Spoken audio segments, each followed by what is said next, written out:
πλήρως το σκηνικό, παρά το ότι βρέθηκε από το πρώτο λεπτό πίσω στο σκορ με γκολ του Πέτκοβιτς που είχε και συνέχεια. Από κάνω Τίβι. Σέντρα και είναι το 2-0 για την Καστοριά. Μαεστρέλης και Σαβίδης.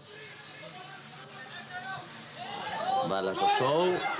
Γκολ για την Καστοριά, για τον Εθνικό Αστέρα.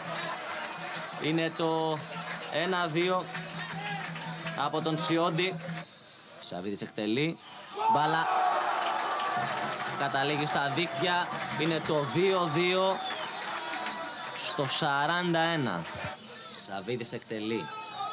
Κεφαλιά από τον Μαεστρέλη και είναι το 3-2 στο 50 της αναμέτρησης. Έχει χώρο, κάνει και τη σέντρα. Γκολ από τον Μπενίσκο. Ακριβώς